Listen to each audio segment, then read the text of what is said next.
어머님, 어제 인터넷 기사 봤어요. 미스테리 국밥 할머니가 우리 엄마라는 거 진짜예요? 소희는 분노에 찬 표정으로 문서 한 뭉치를 흔들었습니다. 이 돈은 다 어디서 나온 거예요? 매일 100그릇씩 사면 한 달에 얼마나 나가는데요? 어머님 통장 잔고 확인해 봤는데 말이 안 돼요. 소희의 목소리가 점점 커졌습니다. 주변에 있던 사람들이 하나둘씩 이쪽을 바라보기 시작했습니다. 후견인 심판 청구할 거예요. 치매 초기 진단받으셨잖아요. 이런 식으로 남은 재산 다 흘리고 다니시면 나중에 어쩌자는 거예요? 사람들 사이에서 웅성거림이 일었습니다. 누군가 핸드폰을 꺼내 촬영하기 시작했습니다. 말수는 당황한 표정으로 며느리를 바라봤습니다. 소희야, 이건 내 돈이야. 내가 모은 돈으로 내가 하고 싶은 일 하는 게 뭐가 잘못됐니? 잘못된 게 아니라 말이 안 된다고요. 어머님 연금으로는 절대 불가능한 금액이라고요. 그때 최 경사가 다시 나타났습니다. 어제 일로 후속 조치를 확인하러 온 것이었습니다. 어르신, 혹시 누가 강요한 건 아니시죠? 기부 강요나 사기 같은 일은 없으셨고요. 최 경사가 조심스럽게 물었습니다. 하지만 말수는 처음으로 목소리를 높였습니다. 내가 잘하는 일이라, 아카이.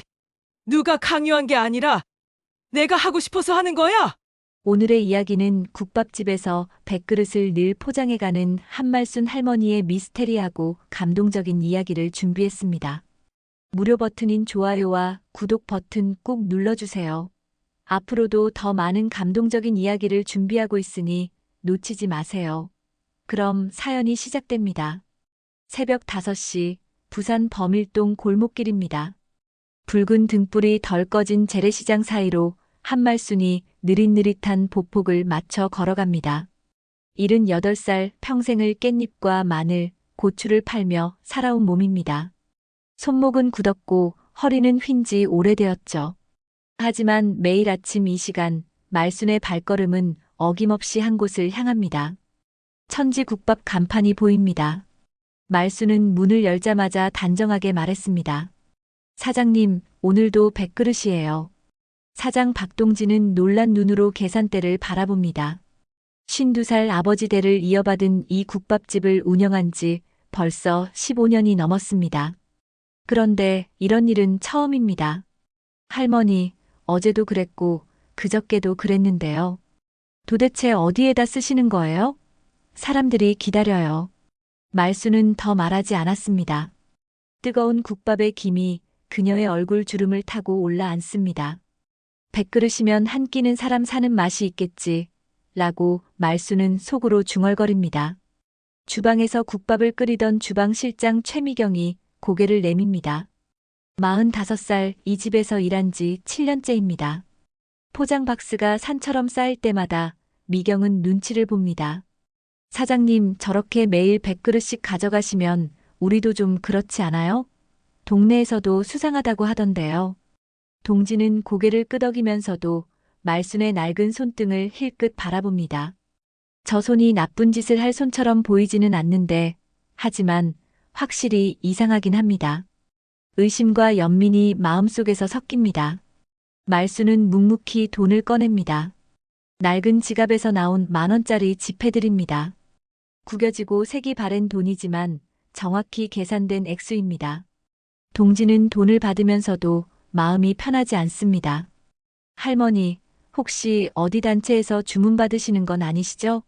아니에요. 내가 하고 싶어서 하는 일입니다. 말순의 대답은 간단합니다.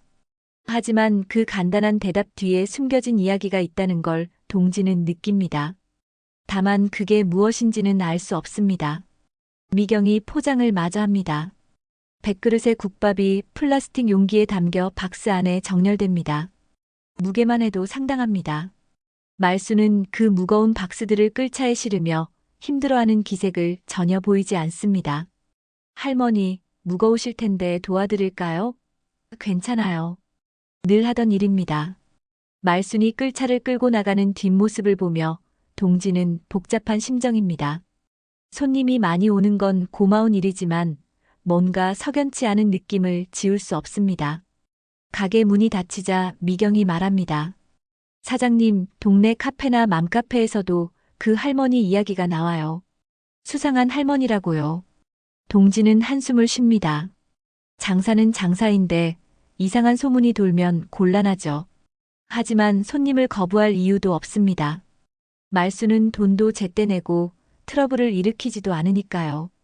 그날 밤 동진은 집에서 이 일을 생각합니다. 아내가 물어봅니다. 무슨 일 있어요? 아니에요. 그냥 좀 이상한 손님이 있어서요. 동진은 자세한 이야기는 하지 않습니다. 하지만 마음 한구석이 계속 불편합니다. 저 할머니는 대체 무엇을 하는 걸까요? 다음 날 새벽도 마찬가지입니다. 말수는 어김없이 나타나 100그릇을 주문합니다. 그리고 묵묵히 돈을 내고 무거운 박스들을 끌고 나갑니다. 동진은 그 모습을 지켜보며 점점 더 궁금해집니다. 일주일째 이어진 100그릇 포장이 동네에서 화제가 되기 시작했습니다. 고깃값이 오르면서 동진의 얼굴도 점점 굳어졌습니다. 원래 단골 손님들이 하나둘 수군거리기 시작했죠. 사장님, 그 할망구 뭐 하는 사람이에요? 매일 저렇게 사가면 우리는 언제 먹어요? 50대 단골 아저씨가 툭 내뱉었습니다. 그 할망, 혹시 외국인 불법 작업장에 넘기는 거 아님매? 요새 단속 빡세다 아입니까? 그 말 한마디가 불씨가 되었습니다. 동네 사람들 사이에서 추측과 의혹이 퍼져나갔습니다. 누군가는 재판 매설을, 누군가는 사기설을 제기했습니다. 미경이 걱정스러운 표정으로 동진에게 다가왔습니다. 사장님, 조심해야 될 것 같아요. 병원도 아닌데 저렇게 대량으로 가져가시면 보건소에서 문제 삼을 수도 있어요. 동진은 고민에 빠졌습니다. 장사는 장사인데 혹시나 하는 마음이 들었죠. 만약 정말로 불법적인 일에 자신의 음식이 사용된다면 어떡하죠? 가게 명성에도 타격이 올 것이고 보건소나 세무서에서 문제를 제기할 수도 있습니다. 미경 씨 말이 맞아요. 한번 확인해 보는 게 좋을 것 같네요. 동진은 결국 지구대에 전화를 걸었습니다. 수화기를 든 손이 조금 떨렸습니다. 예, 여기 천지 국밥집인데요. 혹시 확인 좀 부탁드릴 일이 있어서 전화드렸습니다. 매일 국밥을 100그릇씩 포장해서 가져가시는 할머니가 계시는데요. 혹시 뭔가 문제가 있는 건 아닌지 한 번만 확인해 주시면 감사하겠습니다. 전화 너머에서 최 경사가 대답했습니다. 아, 그런 일이 있으셨군요. 일단 내일 그분이 오시면 저희가 가서 확인해 보겠습니다. 크게 걱정하지 마세요. 전화를 끊고 나니 가슴이 이유 없이 쫄려들었습니다. 괜히 했나 싶기도 하고 아니지 내 가게도 지켜야지 하는 생각도 들었습니다. 동진은 복잡한 심정으로 하루를 마무리했습니다. 그날 저녁 동진은 과거를 떠올렸습니다. 아버지가 포장마차에서 국밥을 팔던 시절이 생각났습니다. 장부 대신 종이통장에 도장을 쿵 찍던 풍경, 새벽부터 밤늦게까지 일하시던 아버지의 모습이 선명했습니다. 동진아, 손님은 죄가 없다. 배고픈 사람에게 밥 한 그릇 주는 게 무슨 죄가 되겠니? 아버지가 생전에 자주 하시던 말씀이 귓가에 맴돌았습니다. 그런데 지금 자신은 무엇을 하고 있는 걸까요? 손님을 의심하고 경찰에 신고까지 했습니다. 다음 날 아침 동진은 평소보다 일찍 가게에 나왔습니다. 마음이 편하지 않았거든요. 미경도 일찍 와서 준비를 하고 있었습니다. 사장님, 오늘 경찰 오신다고 하셨죠? 괜찮을까요? 모르겠어요. 그냥 확인만 하자는 거니까 별일 없을 거예요. 하지만 동진의 마음은 무거웠습니다. 혹시 말순에게 상처를 주는 건 아닐까 하는 걱정이 들었습니다. 그 할머니가 정말 나쁜 일을 하고 있는 걸까요? 오전 9시 말순이 평소처럼 나타났습니다. 사장님, 오늘도 100그릇이에요.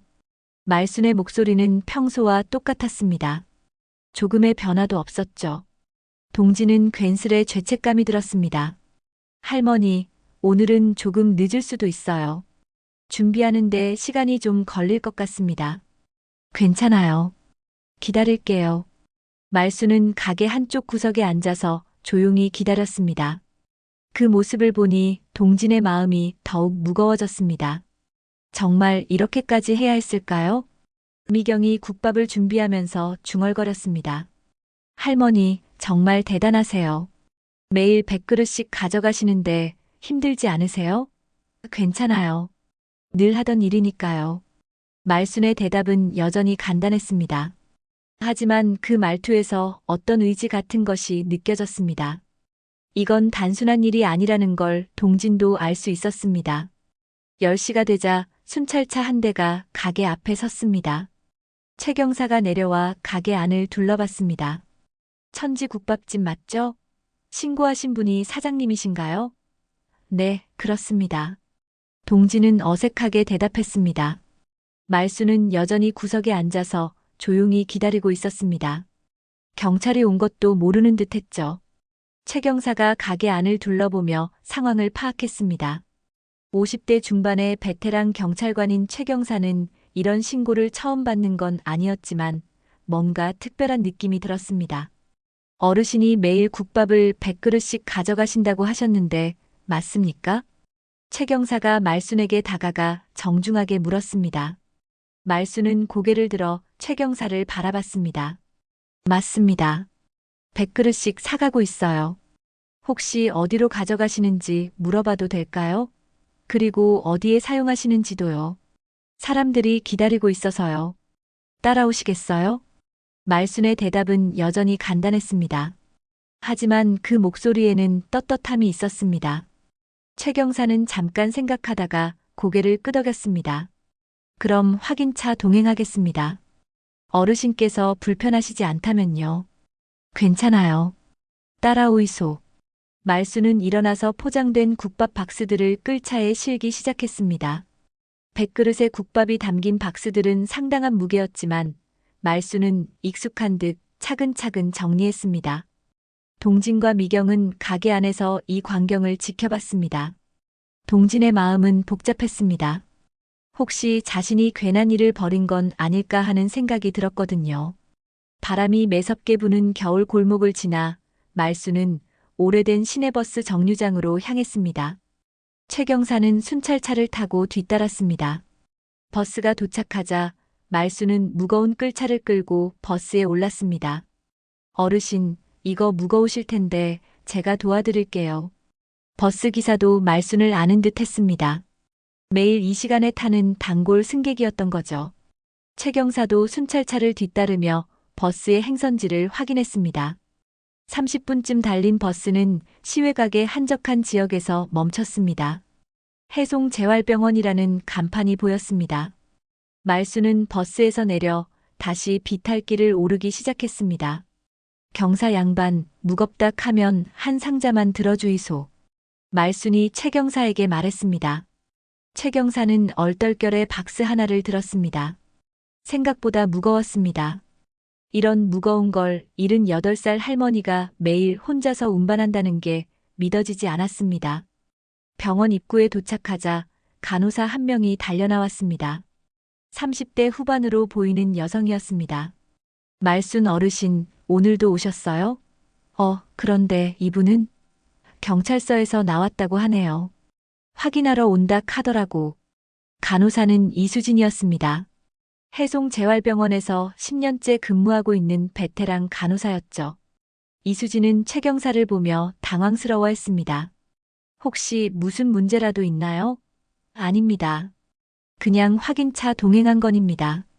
어르신께서 매일 이렇게 많은 음식을 가져오신다고 해서요. 그 순간 뒤따라온 동진이 나타났습니다. 결국 궁금해서 가게를 미경에게 맡기고 따라온 것입니다. 병원이군요. 동진은 작은 목소리로 중얼거렸습니다.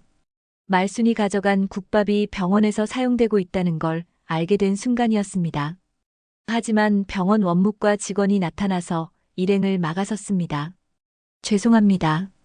보건 규정상 외부 음식 반입은 금지되어 있습니다. 어르신, 여러 번 말씀드렸잖아요. 원무과 직원의 말에 말순의 표정이 처음으로 흔들렸습니다. 지금까지 담담했던 그녀의 얼굴에 당황스러운 기색이 스쳤습니다. 이 아이들, 밤 냄새라도 맡아야 밤 근무를 버티는데요. 어제 약속했잖소. 식당이 비워진 뒤에 조용히 하겠다고. 말순의 목소리에 간절함이 묻어났습니다. 이수진이 원무과 직원과 말순 사이에서 난처해했습니다. 담당님, 재활병동 환자분들이 정말 기다리고 계세요. 특히 야간 근무하시는 군인 환자분들은 제 시간에 식사를 못 하실 때가 많아서요. 이수진이 조심스럽게 말했지만 원무과 직원은 고개를 저었습니다. 규정은 규정입니다. 만약 식중독이라도 나면 어떻게 하실 건가요? 병원 전체가 문제가 될 수 있어요. 규정과 정의 정면 충돌한 순간이었습니다. 동지는 자신의 신고가 어떤 파문을 가져오고 있는지 실감했습니다. 최 경사가 상황을 정리하려고 나섰습니다. 일단 오늘은 이렇게 하시죠. 어르신, 병원 규정이 있으니 오늘은 다시 가져가셔야 할 것 같습니다. 그리고 앞으로는 병원과 먼저 상의하신 후에 오시는 게 좋겠습니다. 말수는 아무 말 없이 고개를 끄덕였습니다. 하지만 그 표정에서 깊은 실망감을 읽을 수 있었습니다. 할머니, 동진이 조심스럽게 말순에게 다가갔습니다. 혹시 여기 계신 분들을 위해서 국밥을 가져오신 건가요? 말순은 동진을 바라봤습니다. 그 눈빛에는 서운함과 동시에 이해하려는 마음이 섞여 있었습니다. 사람들이 기다리고 있어요. 배고픈 사람들이요. 그 말을 듣는 순간 동진은 가슴이 먹먹해졌습니다. 자신이 얼마나 큰 오해를 했는지 깨닫기 시작했습니다. 병원 복도 끝에서 환자복을 입은 사람들이 창문 너머로 이 광경을 지켜보고 있었습니다. 그들의 눈빛에서 기대와 실망이 교차하는 걸 볼 수 있었습니다. 병원 안은 소란스러웠습니다. 복도 끝 노인 병동에서 환자들이 창틀에 얼굴을 붙이고 밖을 내다보고 있었습니다. 휠체어를 탄 할아버지부터 목발을 짚은 할머니까지 모두들 말순을 기다리고 있었던 것입니다. 국밥 냄새다. 오늘도 오셨나? 말순 어머니 또 오셨네. 그런데 왜 들어오지 못하시지? 환자들의 수군거림이 복도에 퍼졌습니다. 이수진이 원무과장과 낮은 목소리로 다투기 시작했습니다.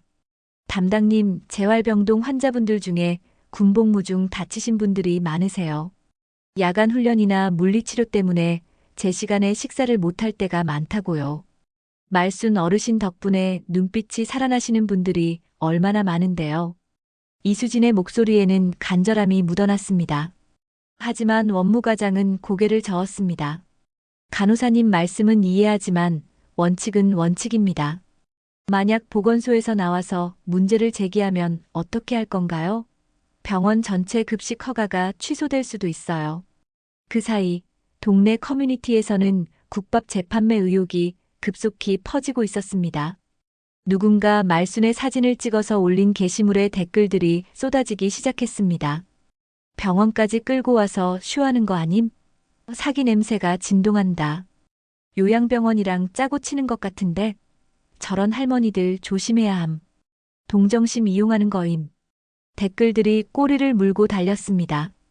동지는 자신의 스마트폰으로 이 글들을 보며 점점 더 죄책감을 느꼈습니다. 경찰은 일단 음식 반입을 막고 말순에게 사실 확인을 요청했습니다. 최 경사가 조심스럽게 질문했습니다. 어르신, 혹시 외부 배식 관련해서 허가를 받으신 적이 있나요? 글을 잘 못 읽어서요. 절차를 몰랐습니다. 말순의 대답에 최 경사는 고개를 끄덕였습니다. 악의는 없어 보였지만 절차상 문제가 있는 건 분명했습니다. 그럼 이 많은 비용은 어디서 나오는 건가요? 매일 100그릇이면 상당한 돈일 텐데요. 제 돈입니다. 그렇게 큰 돈을 어떻게? 말순은 대답하지 않았습니다. 흰 머리칼 사이로 고집스러운 눈빛만 번뜩였습니다. 그 눈빛이 이상하게 동진을 불편하게 만들었습니다. 내가 이걸 시작했다. 끝까지 봐야겠지. 그런데 왜 자꾸만 내가 틀린 것 같은 기분이 들지? 병원 한쪽에서는 재활치료를 받는 젊은 군인들이 이 상황을 지켜보고 있었습니다. 20살 남짓한 한 청년이 목발을 짚고 다가왔습니다. 어머니, 오늘은 안 되는 건가요? 그 청년의 목소리에는 실망감이 섞여 있었습니다. 말수는 그 청년을 보며 미안한 표정을 지었습니다. 미안하다, 아들아. 오늘은 규정 때문에 안 된단다. 괜찮아요. 어머니가 매일 와주신 것만으로도 고마워요. 청년의 말에 동진의 가슴이 철렁했습니다. 저 청년에게 말수는 단순한 국밥 배달원이 아니었습니다. 어머니였습니다. 이수진이 최 경사에게 설명하기 시작했습니다. 경찰관님, 사실 말순 어르신은 이 병원에서 유명한 분이세요. 6개월 전부터 매일 이렇게 국밥을 가져다 주고 계시거든요. 특히 군복무 중 다치신 환자분들한테는 어머니 같은 존재예요. 그럼 병원에서는 이 사실을 알고 있었다는 뜻인가요? 네, 알고는 있었는데 공식적으로 허가를 받은 건 아니어서요. 규정상 애매한 부분이 있었습니다. 최 경사는 상황을 정리하려고 했습니다. 하지만 이미 상황은 복잡해져 있었습니다. 동네에서는 의혹의 눈초리가 쏟아지고 있고 병원에서는 규정 문제로 받아들일 수 없다고 하고 환자들은 실망하고 있었습니다. 일단 오늘은 이렇게 하시죠. 어르신께서는 가져오신 음식을 다시 가져가시고 앞으로는 병원과 정식으로 협의한 후에 진행하시기 바랍니다. 최 경사의 말에 말수는 고개를 끄덕였습니다. 하지만 그 순간 복도에서 환자들의 한숨소리가 들려왔습니다. 동지는 이 모든 상황을 지켜보며 점점 더 자신이 한 일을 후회하기 시작했습니다. 처음에는 단순한 의심이었는데 이제는 많은 사람들이 상처받는 상황이 되어버렸습니다. 할머니, 동진이 말순에게 다가갔습니다. 제가 오해했나 봅니다. 죄송합니다. 말순은 동진을 바라봤습니다. 그 눈빛에는 원망보다는 이해가 담겨 있었습니다. 괜찮아요. 의심하실 만했어요. 저도 설명을 제대로 못 드렸고요. 그날 밤 병원은 외부 음식 반입을 전면 중지한다고 공지했습니다. 환자들의 안전을 위해서라는 이유였습니다. 동지는 집에 돌아와서도 계속 이 일을 생각했습니다. 내가 만든 신고가 저 할머니의 세계를 무너뜨렸구나. 동지는 혼자 맥주를 따다가 만채로 멍하니 앉아 있었습니다. 아버지의 말씀이 다시 떠올랐습니다. 손님은 죄가 없다. 그런데 자신은 손님을 의심하고 신고까지 했습니다.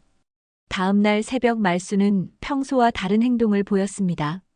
100그릇의 국밥 대신 작은 비닐봉지에 꽁보리밥과 멸치볶음을 조금씩 담았습니다. 병원에서 외부 음식 반입이 금지되었지만 그래도 뭔가는 해야겠다는 마음이었죠. 해송재활병원 앞에 도착한 말수는 보안요원에게 걸려 넘어지듯 손에 들고 있던 노끈을 놓쳤습니다. 비닐봉지가 터지며 밥과 반찬이 길바닥에 쏟아졌습니다. 어르신, 여기서 뭐 하시는 거예요? 어제 말씀드렸잖아요. 외부 음식 반입은 안 된다고요. 보안요원의 말에 말수는 바닥에 웅크려 앉았습니다. 흩어진 밥알을 주워 담으려 하지만 이미 흙과 섞여버렸습니다. 그 순간 말수는 울음을 삼키며 중얼거렸습니다. 재훈아, 엄마가 밥은 꼭 먹인다 했는데. 그 이름, 재훈. 지나가던 이수진이 이 광경을 보고 달려왔습니다. 말순 어르신, 괜찮으세요? 일어나세요. 이수진이 말순을 부축해 일으켜 세웠습니다. 말순의 눈가가 붉어져 있었습니다. 간호사님, 내가 뭘 잘못했나요? 배고픈 아이들한테 밥 한 그릇 주는 게 그렇게 큰 죄인가요? 말순의 목소리가 떨렸습니다. 지금까지 한 번도 약해 보인 적이 없던 그녀가 처음으로 무너지는 순간이었습니다. 그때 한 대의 차가 병원 주차장에 급하게 들어섰습니다. 40대 여성이 차에서 내려 말순에게 다가왔습니다. 말순의 며느리 윤소희였습니다. 어머님, 어제 인터넷 기사 봤어요. 미스테리 국밥 할머니가 우리 엄마라는 거 진짜예요? 소희는 분노에 찬 표정으로 문서 한 뭉치를 흔들었습니다. 이 돈은 다 어디서 나온 거예요? 매일 100그릇씩 사면 한 달에 얼마나 나가는데요? 어머님 통장 잔고 확인해 봤는데 말이 안 돼요. 소희의 목소리가 점점 커졌습니다. 주변에 있던 사람들이 하나둘씩 이쪽을 바라보기 시작했습니다. 후견인 심판 청구할 거예요. 치매 초기 진단받으셨잖아요. 이런 식으로 남은 재산 다 흘리고 다니시면 나중에 어쩌자는 거예요? 사람들 사이에서 웅성거림이 일었습니다. 누군가 핸드폰을 꺼내 촬영하기 시작했습니다. 말수는 당황한 표정으로 며느리를 바라봤습니다. 소희야, 이건 내 돈이야. 내가 모은 돈으로 내가 하고 싶은 일 하는 게 뭐가 잘못됐니? 잘못된 게 아니라 말이 안 된다고요. 어머님 연금으로는 절대 불가능한 금액이라고요. 그때 최 경사가 다시 나타났습니다. 어제 일로 후속 조치를 확인하러 온 것이었습니다. 어르신, 혹시 누가 강요한 건 아니시죠? 기부 강요나 사기 같은 일은 없으셨고요? 최 경사가 조심스럽게 물었습니다. 하지만 말수는 처음으로 목소리를 높였습니다. 내가 잘하는 일이라 카이. 누가 강요한 게 아니라 내가 하고 싶어서 하는 거야. 말순의 외침에 주변이 조용해졌습니다. 그 순간 병원 복도에서 환자들이 창문 너머로 이 광경을 지켜보고 있었습니다. 목발을 짚은 청년, 휠체어에 앉은 할아버지, 붕대를 감은 아저씨들이 모두 안타까운 표정으로 바라보고 있었습니다. 소희가 다시 말했습니다. 어머님이 뭘 하고 싶으시든 상관없어요. 하지만 정신적으로 온전하지 않은 상태에서 이런 큰 돈을 쓰시는 건 문제가 있어요. 법적으로도 보호받을 권리가 있으시고요. 내가 미쳤다는 거야? 말순의 목소리가 더욱 커졌습니다. 내가 재훈이를 위해서, 이 아이들을 위해서 하는 일인데 그게 미친 짓이야? 재훈이라는 이름이 다시 나왔습니다. 이수진이 소희에게 조용히 말했습니다. 혹시 재훈님이 누구신지 여쭤봐도 될까요? 소희의 표정이 어두워졌습니다. 시동생이에요.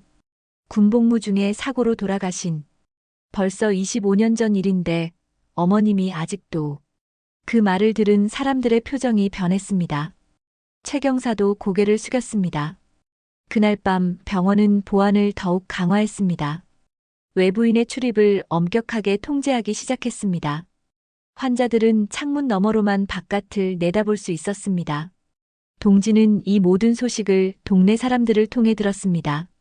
가게에서 혼자 있으며 점점 더 죄책감을 느꼈습니다. 내가 시작한 신고가 이런 결과를 만들었구나. 저 할머니에게 재훈이라는 아들이 있었고 그 아들을 위해서 하는 일이었는데. 미경이 퇴근하면서 말했습니다. 사장님, 내일부터 그 할머니 안 오실 것 같아요. 인터넷에 난리 났던데요. 동지는 대답하지 않았습니다. 혼자 남은 가게에서 맥주 한 캔을 따면서 생각에 잠겼습니다. 아버지라면 이런 상황에서 뭐라고 하셨을까요? 다음 날 새벽 말수는 천지국밥 앞을 지나갔습니다. 하지만 들어오지는 않았습니다. 그저 간판을 바라본 채 천천히 지나갔을 뿐입니다. 동진이 그 모습을 봤지만 선뜻 나가서 말을 걸지 못했습니다. 무슨 말을 해야 할지 모르겠더군요. 동진은 결심을 굳혔습니다. 더 이상 이 상황을 방관할 수 없었습니다. 며칠 동안 말순이 가게에 오지 않자 동진은 미경에게 가게를 맡기고 말순의 집을 찾아가기로 했습니다. 동네 사람들에게 물어물어 찾아간 곳은 낡은 다세대 주택의 반지하였습니다. 비좁한 단칸방이었지만 깔끔하게 정리되어 있었습니다. 말순은 동진을 보고 놀란 표정을 지었습니다. 사장님, 어떻게 여기까지? 할머니, 제가 사과드리러 왔습니다. 그리고 궁금한 게 있어서요. 동진이 방 안을 둘러보니 벽에 달력이 걸려 있었습니다. 빨간 동그라미로 날짜들이 빼곡하게 표시되어 있었습니다. 매일매일 하루도 빠짐없이 표시가 되어 있었죠. 할머니, 혹시 이 달력이 매일 100그릇 챙긴 날을 표시한 거예요. 못 간 날은 X표를 했고요. 말순이 담담하게 대답했습니다. 동지는 달력을 자세히 보니 X표는 손에 꼽을 정도였습니다. 거의 매일을 빠지지 않고 해온 것이었습니다. 장롱 서랍을 열자 낡은 종이 통장과 장부가 나왔습니다. 한말순 밥상 장부라고 적힌 공책이었습니다. 동진이 조심스럽게 펼쳐보니 1997년부터 시작된 기록이 있었습니다. 1997년 12월 15일 아들 재훈이 이름으로 밥 100그릇 국방의 의무로 고생하는 아들들, 그리고 내일 모레가 마지막 일 수도 있는 어르신들을 위해서. 동진의 손이 떨렸습니다. 27년 전부터 시작된 기록이었습니다. 장부 옆에는 오래된 흑백 사진이 놓여 있었습니다. 군복을 입은 앳된 소년이 활짝 웃고 있었습니다. 할머니, 이 사진이 재훈이에요. 군대 가기 전에 찍은 마지막 사진이죠. 말순의 목소리가 잠겼습니다. 동지는 숨이 멎는 듯 했습니다. 할머니, 이 돈을 다 어떻게? 말순은 조용히 앉아서 이야기를 시작했습니다. 그해 겨울 훈련 중에 사고가 났다고 연락이 왔어요. 추운 날이었는데 배도 고팠고 많이 추웠다고 했더라고요. 장례식 날 재훈이 동기가 그러더라고요. 고된 훈련 날에는 뜨끈한 국밥 생각이 간절했다고요. 말순의 눈가가 촉촉해졌습니다. 그날부터 내 일이 되었어요. 밥만큼은 내가 책임지겠다고 마음먹었죠. 재훈이 같은 아이들이 배고프지 않게, 추위에 떨지 않게 하자고요. 종이 통장을 보니 새마을 금고 도장이 해마다 빼곡하게 찍혀 있었습니다. 작은 돈이었지만 꾸준히 모아온 흔적이 역력했습니다. 시장에서 깻잎, 마늘 팔아서 번 돈, 새벽에 뒷골목 폐지 주워서 번 돈, 공용화장실 청소해서 받은 봉사비까지 다 모았어요. 한 푼 한 푼이 소중했죠. 동진이 떨리는 목소리로 물었습니다. 그런데 왜 이걸 숨기셨어요? 며느리분한테도 말하지 않으시고요. 말순은 한숨을 쉬었습니다. 며느리가 내 재산을 다 팔아버리자고 했어요. 요양원 들어가면서 집도 팔고 예금도 정리하자고요. 그 집 식구들을 탓하지는 않아요. 현실적으로 생각하면 맞는 말이니까요. 말순이 잠시 말을 멈췄다가 이어갔습니다. 근데 이 돈만은 내 맘대로 쓰고 싶었어요. 내 아들을 위해서, 그리고 다른 사람들의 아들들을 위해서요. 재훈이가 못다한 군복무를 내가 대신 완수하는 거라고 생각했거든요. 동진의 눈이 젖었습니다. 자신이 얼마나 큰 오해를 했는지, 얼마나 큰 상처를 준 건지 깨달았습니다. 할머니, 제가 정말 잘못했습니다. 의심부터 하고 경찰까지 부른 제가 너무 부끄럽네요. 괜찮아요. 충분히 의심할 만한 상황이었어요. 저도 제대로 설명하지 않았고요. 말순은 창문 밖을 바라보며 말했습니다. 근데 이제 어떻게 해야 할지 모르겠어요. 병원에서는 못 들어가게 하고 며느리는 후견인 심판하겠다고 하고 재훈이한테 한 약속을 지킬 수가 없게 되었네요. 동지는 마음이 아팠습니다. 이 모든 게 자신의 신고에서 시작되었다는 생각에 견딜 수가 없었습니다. 할머니, 제가 해결책을 찾아보겠습니다. 분명히 방법이 있을 거예요. 고마워요, 사장님. 하지만 이미 늦었을지도 몰라요. 말순의 목소리에는 체념이 묻어났습니다. 동지는 그날 밤 집에 돌아와서도 계속 생각했습니다. 어떻게 하면 이 상황을 바로잡을 수 있을까요? 다음 날, 동지는 중요한 결정을 내렸습니다. 혼자서는 해결할 수 없는 문제라면 모든 관련자들을 모아서 제대로 된 해결책을 찾아야겠다고 생각한 것입니다. 동지는 용기를 내어 모든 관련자들을 한자리에 모았습니다. 해송재활병원 회의실에 경찰서의 최경사, 병원 원무과장, 간호사 이수진, 그리고 말순의 며느리 윤소희까지 모였습니다. 테이블 위에는 말순의 장부와 통장 사본이 놓여 있었습니다. 제가 오늘 여러분을 모신 이유는 솔직히 말씀드리자면 제가 잘못 시작한 일을 바로잡고 싶어서입니다. 동진이 떨리는 목소리로 말문을 열었습니다. 처음에 말순 어르신을 의심해서 경찰에 신고한 사람이 저입니다. 하지만 실상을 알고 나니 제가 사과드려야 할 사람은 바로 이분입니다. 동진이 말순을 바라보며 고개를 숙였습니다. 회의실 안이 조용해졌습니다. 병원 원무과장이 난감한 표정을 지었습니다. 사장님 마음은 이해하지만 규정이라는 게 있어서요. 외부 음식 반입은 식중독 위험 때문에 절대 허용할 수 없습니다. 규정을 지키면서도 할 수 있는 방법을 찾자는 겁니다. 이수진이 앞으로 나섰습니다. 병원과 정식 협약을 맺고 식중독 위험이 없는 시간과 장소, 그리고 위생적인 공정으로 배식을 하면 되잖아요. 불가능한 일이 아니에요. 이수진의 제안에 원무과장이 고개를 갸우뚱했습니다. 그렇게 하려면 보건소 허가도 받아야 하고 배식 장소도 따로 마련해야 하고 절차가 복잡해요. 최 경사가 말했습니다. 경찰서에서는 교통정리와 인력 지원을 검토해 볼 수 있습니다. 다만 개인 차원이 아니라 공식적인 후원 형태로 전환해야겠죠. 그때 윤소희가 끼어들었습니다. 안 됩니다. 어머님은 판단력이 흐려진 상태세요. 이미 후견인 심판 진행 중이라고 말씀드렸잖아요. 더 이상 큰 돈을 쓰시게 할 수는 없어요. 회의실 안이 다시 조용해졌습니다. 말순이 조용히 손을 들었습니다. 나 정신 말짱합니다. 내 이름으로 내 돈 쓰는 게 뭐가 잘못됐나요? 말순의 목소리는 작았지만 단호했습니다. 소희야, 내 말도 맞아. 현실적으로 생각하면 내가 틀렸을 수도 있지. 하지만 재훈이한테 한 약속만큼은 지키고 싶어. 동진이 결심한 듯 일어섰습니다. 그럼 제가 해결하겠습니다. 천지국밥 이름으로 정식 후원하겠습니다. 천지국밥 한말순 밥상 공동 배식 프로젝트로 말이에요. 모든 사람들이 동진을 바라봤습니다. 오늘부터 국밥 100그릇은 저희 가게가 책임지겠습니다. 할머니 개인 돈이 아니라 가게 후원으로 하는 거죠. 윤소희가 반박했습니다. 그래도 어머님이 직접 나서시는 건 안 돼요. 몸도 힘드시고. 그 순간 복도 끝에서 박수를 치는 소리가 났습니다. 군복을 입은 젊은 환자들이 쭈뼛쭈뼛 나타났습니다. 목발을 짚은 청년이 모자를 벗고 90도로 인사했습니다.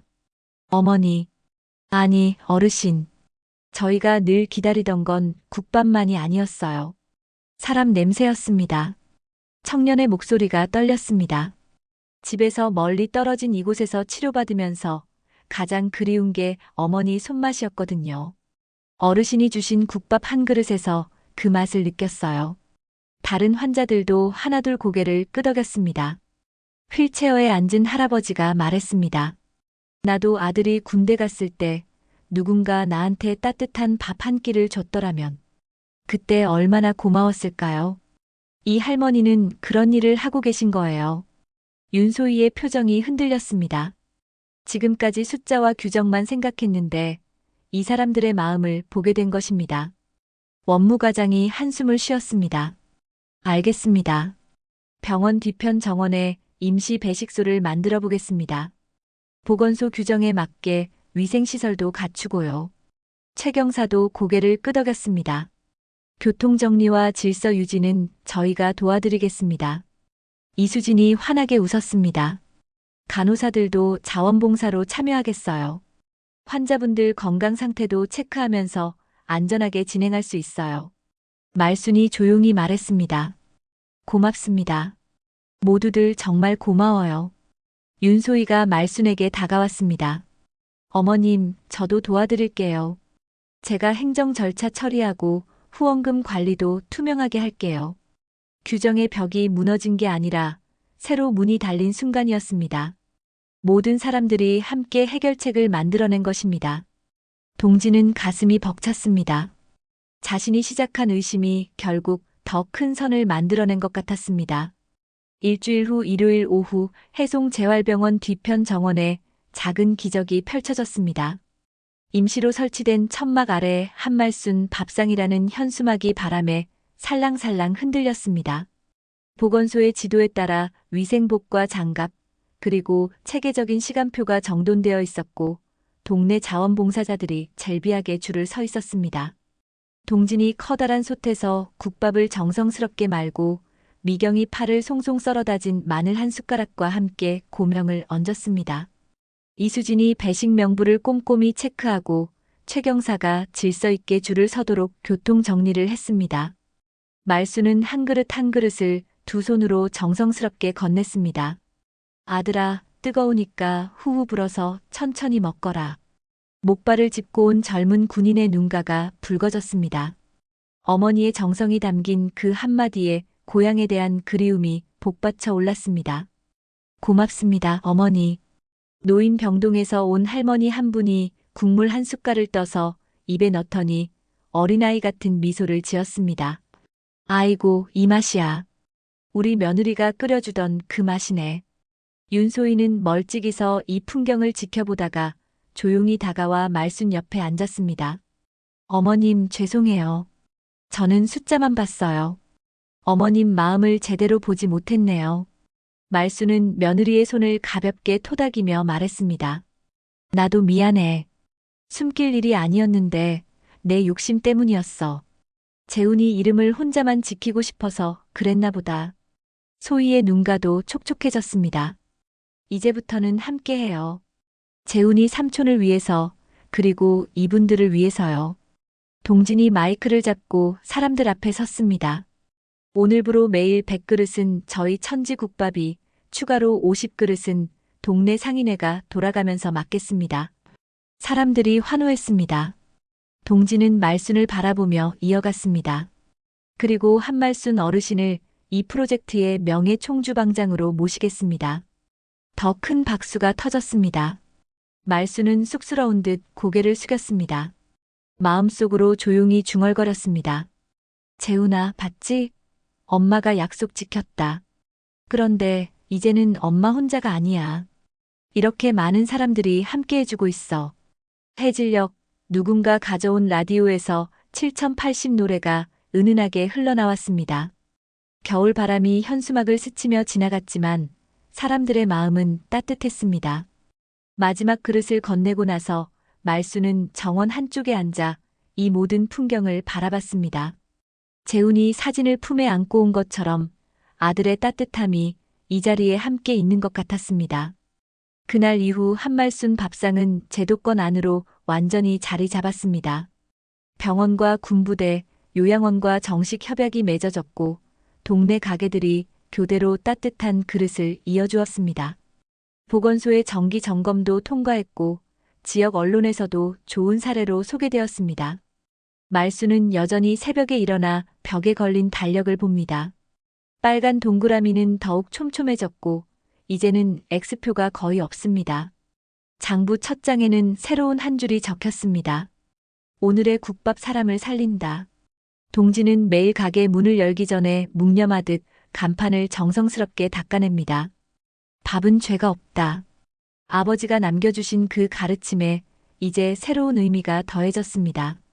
과거의 아버지, 현재의 말순, 그리고 내일의 누군가가 함께 살아 숨쉬는 문장이 되었습니다. 어느 날 저녁 말순이 천지국밥에 들렀습니다. 이제는 손님이 아니라 동업자로서 말이죠. 사장님, 내일 군부대에서 신병들이 20명 더 온대요. 국밥 좀 더 준비해야겠어요. 네, 할머니. 넉넉히 준비하겠습니다. 동진이 환하게 웃으며 대답했습니다. 그 순간 가게 안에 따뜻한 국밥 냄새와 함께 사람 냄새가 가득 퍼졌습니다. 말순은 집에 돌아가는 길에 하늘을 올려다봤습니다. 별이 유난히 밝은 밤이었습니다. 재훈아, 엄마가 이제 제대로 된 일을 하고 있는 것 같아. 내가 못다한 군복무를 엄마가 다른 방식으로 완수하고 있어. 그리고 이젠 혼자가 아니야. 참 좋은 사람들이 많구나. 겨울 바람이 불어와 말순의 흰 머리칼을 흔들었지만 그녀의 발걸음은 한결 가벼웠습니다. 내일도 또 새로운 하루가 기다리고 있고 배고픈 사람들이 기다리고 있으니까요. 그렇게 한말순의 국밥은 계속해서 사람들을 살렸습니다.